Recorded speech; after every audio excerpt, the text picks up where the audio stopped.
So, all of that's out of the way. Let me tell.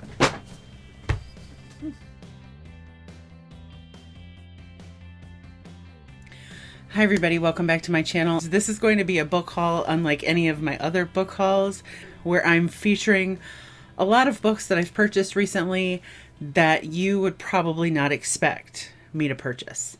And the reason that I've purchased them is because I'm doing this thing with genres where I'm trying to stretch the boundaries of my particular reading tastes into genres or categories that I've never tried before, subject matter that I've never tried before.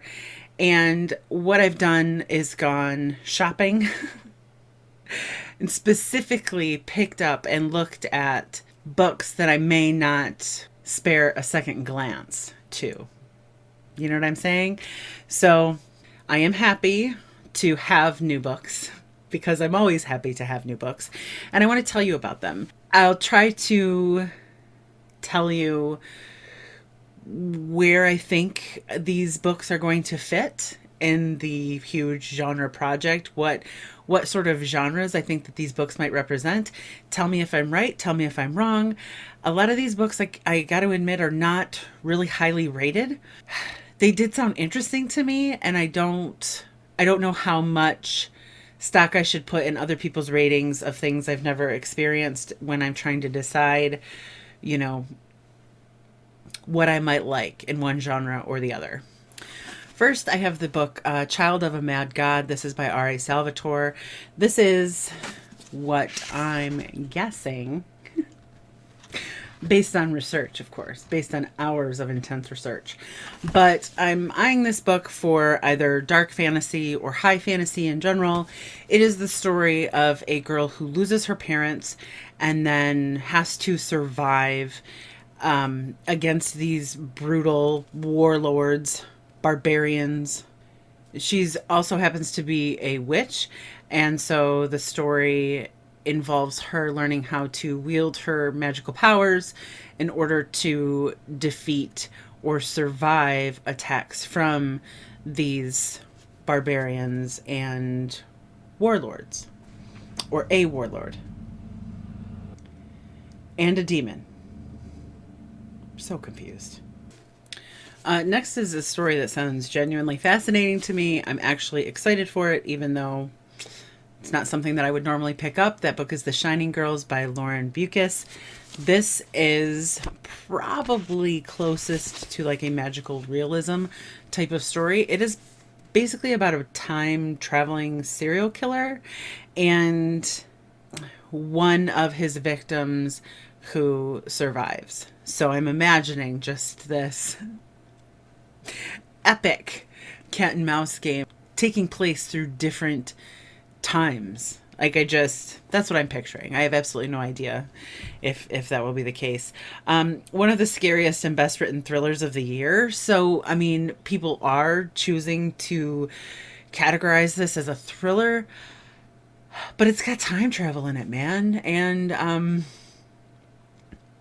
it's also sort of historical. I think the book jumps off in like Depression era Chicago is what the synopsis says. So this one is a confusing one to categorize, but it's also one of the blurbs also mentions that it is slightly surreal things in very real ways, which to me kind of signifies magical realism. So there's that.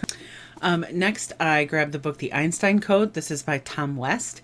This is a story that I'm eyeing for action-adventure thriller.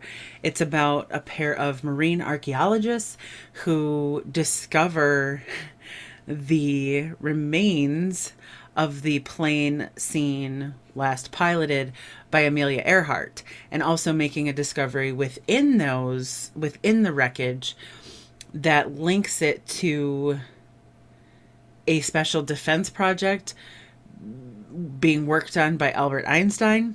When I think of action and adventure, I kind of do normally revert to like an Indiana Jones type thing, and marine archaeologist definitely fits that bill. I don't know who Tom West is, but I know who Einstein was. and I like the guy. So hopefully I will also like this book. Next is the book Paradox Bound by Peter Clines.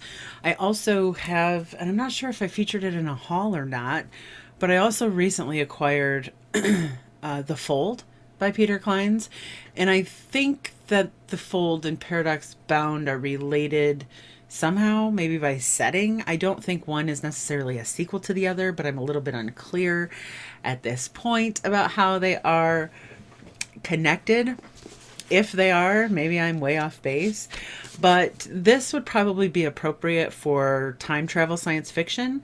It's about a woman who at one time mysteriously appeared in a town and then disappeared, but catching the attention of one of the male residents. And then one day she appears again and she's being chased, I guess, by someone. And so Eli, the guy who's sort of been waiting for her reappearance, decides to pursue her as well and try to solve the mystery of what exactly is going on. It says the story takes place over 2 centuries. So I love a time travel thing. That is one of the parts of science fiction that I really enjoy is things like time travel, parallel universes, teleportation, those kinds of things. So, I mean, whether it ends up being a book that I read for that specific genre or not, I'm always down to have time traveling books. And I don't think it's the last one in this haul even. So we shall see. Next is the book called The Rook. This is by Daniel O'Malley. I know that this book is popular, at least somewhat, on booktube because I've seen it a lot, but prior to now, I haven't sought out any information about it. But this one actually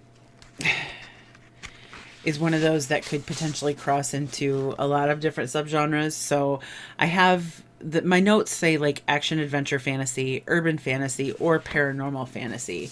All could be. I just don't know which. One of the blurbs mentions that if you like Buffy, which I loved Buffy, love Buffy, could rewatch Buffy forever, that you might like this book. But it is the story of an agent or an operative, otherwise known as a Rook, in a super secret sort of agency that protects the world or protects the earth from supernatural threats. But similarly to a more popular, like, non-fantasy espionage thriller, there's a mole in the organization, and this woman is targeted and has to sort of find out who wants her dead. And it seems like it'd be a very serious book, but there are things, blurbs that mention that it's funny. So I don't know, but I just thought it sounded interesting. I do recognize the cover, the title. The author is actually a graduate of Michigan State. You know how I love to show love to anyone that has anything at all to do with Michigan, because that makes them qualified. And as promised, we have another time travel book. This is How to Stop Time by Matt Haig. It's tricky because part of me in this genre project wants to draw the genre and then read books from that genre. But another part of me feels like I should be reading books and then trying to assign them to a genre, because so many books are coming up as belonging to one or more subgenres. For instance, this seems like it could be a time travel romance or a science fiction time travel science fiction, or, you know. So it's hard. It's hard to know exactly what this book is best representing as far as subgenres are concerned. But that's my stress. I'll deal with it. That's the only thing I have to worry about. I'll deal with it. But this is the story of a guy named Tom who, unbeknownst to everyone else, has been alive for 400 years. And that's all well and fine, but Tom is sort of craving a normal life, and there is a particular woman that he's got his eye on. And the story is about how he gets that life, how he manages, or how he can try to get the life that he actually wants after 400 years of this is reinventing himself to escape detection. It says, it's the time traveler's wife meets the curious case of Benjamin Button. So you tell me, you tell me how to classify this sucker, because I'm unsure. Next, we have a book called The Affair of the Mysterious Letter. This one is by Alexis Hall. If I remember correctly, it's not rated very well on Goodreads, but I thought that it sounded interesting. And that's really all that matters at this point as I feel my way blindly through this project. But I've made a note that this should probably be considered if I were to draw historical fantasy out of my bowl anytime soon. It's pretty much a gender reversal Sherlock Holmes. Basically, there is a character, John, Captain John, who is returning from war in another universe. So there we have some like fantasy, science fiction-y sounding things. But he goes to stay with a woman who is actually a sorceress. So, and she has a very dark reputation. So I mean, it's if Sherlock Holmes was a woman and if it was a fantastical world, you might end up with something like The Affair of the Mysterious Letter. So they have to solve a blackmail case against one of her former lovers. But the synopsis does kind of focus on how these things affect Captain John. So it says, along the way, he is beset by criminals, menaced by pirates, molested by vampires, almost devoured by mad gods, and called upon to punch a shark. So, I mean, this is just chaos in a paperback. Next, I have a book called The Soul of the Matter. This is by Bruce Buff. This sounded interesting to me. It is a Christian thriller, which is one of the subgenres floating around in that bowl. It is about a man whose estranged friend claims to have discovered proof of the existence of God. And then, of course, that friend is suspiciously and suddenly dead. So it's up to our main character to try to get to the bottom of this conspiracy and the truth about whether our DNA contains the truth about God. So, I mean, I'm sure that I've said it 1,000,001 times, or at least given off the impression. Faith-based works of fiction are difficult for me. We'll see how that goes. I mean, it's a subgenre, and so I'm going to expose myself more fully to it. This is a story that I have to admit I don't know a ton about, but it is a dystopian science fiction. It is called Wool by Hugh Howey. It's the story of a dystopian world, imagine that, where the air is toxic, deadly. Like if you breathe the air, you will die. And then every birth requires a death. And each choice you make could destroy someone or save them. So just sounds pretty intense. I like dystopian and I like post-apocalyptic and I like that doom and gloom in my novels. So I'm not very intimidated by dystopian science fiction whenever that genre comes up or subgenre comes up. And obviously there's a ton of books out there to choose from, but this one did sound interesting, and I believe I had more information about it when I purchased it than I do now that I'm holding the actual book. I mean, it has some great acclaim attached to it by people that either I know that I like or imagine liking. One of them being, Ernest Cline, Kathy Reichs, Rick Riordan. always struggle. I always struggle. Does anybody else struggle? Rick Riordan. This is a pretty popular book. And one that seems kind of polarizing. John Dies at the End by David Wong. This is up for consideration in the comedic horror subgenre. It is also book 1 in a 3-book series. Don't know why I'm setting myself up for that. It's about an invasion or a potential threat from another dimension. And I guess it could be considered kind of Lovecraftian. But there's not a lot of comedic horror out there. There's some, don't get me wrong, there's some. But there's probably way more Lovecraftian horror. So that's why I went with the comedy route. But basically it is about David Wong telling us his experience with his friend John about this drug that reveals this other dimension. If I'm understanding things correctly. Obviously, I've never read it, but it's pretty strange. That's my understanding. Another popular book that I would normally never read is Autonomous. This is by Annalee Newitz. This is up for biopunk science fiction. This is about the year, it takes place in the year 2144. This is about a character named Jack who is providing a certain drug to people who otherwise couldn't afford it. Only people who take this, or some of the people who take this, end up dying.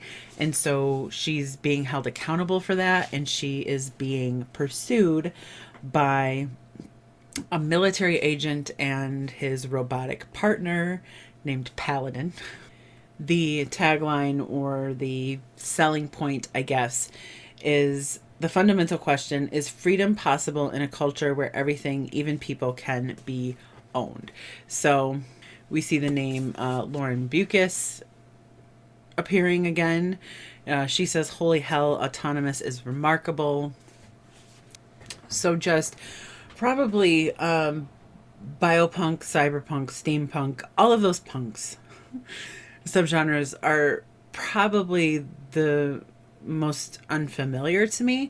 And steampunk was first to hit my radar. And I never exposed myself to the ins and outs of steampunk. And now I'm finding biopunk and cyberpunk and all these punks that I admit I need to research more about, learn more about. So expect that from me. This is, again, another super popular book by people who read these types of books. And I feel as though it's my duty at this point. But that's Annihilation by Jeff Vandermeer. This is, my best guess, is a science fiction horror. This is also the first book in a trilogy, like John Dies at the End. And this is about an expedition to Area X, 11 of which have gone horribly wrong or partially wrong. And this particular book, I believe, is about the 12th expedition to Area X and the weirdness contained therein. The expedition itself is made up of 4 women, an anthropologist, a surveyor, a psychologist who is also the de facto leader, and then a biologist who happens to be our narrator. So I like that it's short. How terrible is that? That's a terrible thing to say. But I do. I like that it's short and hopefully a good example of science fiction horror, which would be under science fiction. It would be a horror science fiction novel, not a science fiction horror novel. Or maybe it would be a horror novel that's also science fiction. Things are going well over here with the genre project.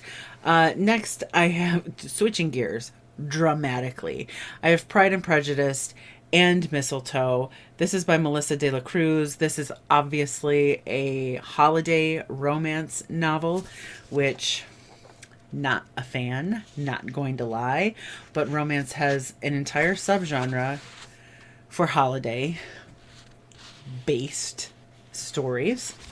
So this is a gender role reversal retelling of Pride and Prejudice that takes place in current day, I believe, during Christmas. But anyways, Darcy is our heroine returning home and running into a former enemy, Luke Bennett. So it's enemies to lovers, as Pride and Prejudice pretty much was. I'll leave a link to a video I made a long time ago about types of books that I'm unlikely to read. Those dealing with Christmas was definitely on the list. Yet here we are. I have a book for multicultural romance. This is The Perfect Date by Evelyn Lozada with Holly Lorenz. This is really polarizing. I don't know who the author is, but apparently she's a well-known personality and people are unimpressed with the story that she has crafted. But it is about a Puerto Rican girl who is a single mother, and it's a fake dating trope. So these two try to or need to better each other's lives by pretending to be an item. A lot of discourse about the likability of these two characters, and I've said it before, likability in your romance novels is pretty important. At least I think that it is. Seems like based on ratings, a lot of people would agree with me. It is not the be-all, end-all example of multicultural romance. There's a ton of it out there, but this one did sound interesting to me, and I picked it up without looking into peer opinion. So, you know, we'll see. Comedic thriller or comedic fantasy. That would be Hitman Anders and the Meaning of It All. This is by Jonasson, a Swedish author. I had to remind myself. A Swedish author. This is a crazy story. Outlandish, hence where I believe most of the comedy is going to come from. But it's about a hitman who brings on two business partners, a former vicar turned atheist, and a hotel receptionist who happens to be the grandson of a millionaire, ex-millionaire. And they've worked up this plan to, I don't know, extort money from Swedish gangsters or something to that effect. But then our main character, our hitman, Anders, finds God, finds Jesus. And Jesus starts communicating with him. So it says, Anders' sudden interest in religion might be good for his soul, but it's not good for business. So the vicar and the receptionist have to find a new plan quick. Should be quickly, but anyways. This is from the author of The 100-Year-Old Man Who Climbed Out of the Window and Disappeared, another book that I've heard of. This one I hadn't, but it sounds kind of like it has that level of outlandishness that I appreciate in authors like Christopher Moore, and maybe his best-known book, Lamb, which also is about Jesus. So I thought that I would give it a try. Again, comedic thriller or comedic fantasy. Not real sure where to put that one yet, but totally uncharacteristic. You have to admit that. Next, I picked up The Yard. This is by Alex Grecian. This is a historical mystery about Victoria, London, and 12 detectives referred to as the Murder Squad. The Murder Squad is under a lot of fire and criticism for botching the Jack the Ripper case. Basically, no one thinks they're competent or capable of doing anything, but their newest recruit is assigned a case where a Scotland Yard inspector has been found stuffed in a trunk with his eyes and mouth sewn shut. And they begin to suspect that this murder squad is actually being targeted by a killer. I think Though, again, peer reviews are not great, I think that reading The Yard or something similar could be a more enjoyable historical experience for me than something else. So, could be wrong. I don't know. Finally, I did pick up a book that would fall into the alternative history category of science fiction. That is Empire of Lies by Raymond Corey. This has to do with the fall of Europe to the Ottoman Empire, which would be the alternative history part, because that is not what happened. The story itself takes place in Paris in 2017. So Europe and Paris specifically have been ruled by the Ottoman Empire since the 1600s. But this story specifically focuses on a detective and his sister-in-law, who is a human rights lawyer, and them stumbling upon information or a secret that is it Emperor? Sultan. That the Sultan is more interested in burying than having revealed. Alternative history is super intriguing to me because you will typically find alternative history listed under science fiction, and I'm not sure why. That confuses me a great deal. So to me, alternative history kind of sounds like fantasy, yes, but also you have something like Empire of Lies or something like The Man in the High Castle, which read very much like thrillers or present very much like thrillers. So you would also think that maybe alternative history should be under the thriller genre. So if anybody can come out of the woodwork and explain why alternative history is usually subcategorized under science fiction, that would be great. But that is that is another area of science fiction that I am really interested in, and it's not a stretch at all to get me to read. So there you have it. That's a ton of books. Not a ton. Okay, let's not exaggerate. Those are a lot of books that I've recently purchased, totally uncharacteristic for me. Books that you would never expect to see me haul on this channel, but books that I am genuinely interested in reading, and books that I am hoping to somehow work into the genre project that I'm dedicated to.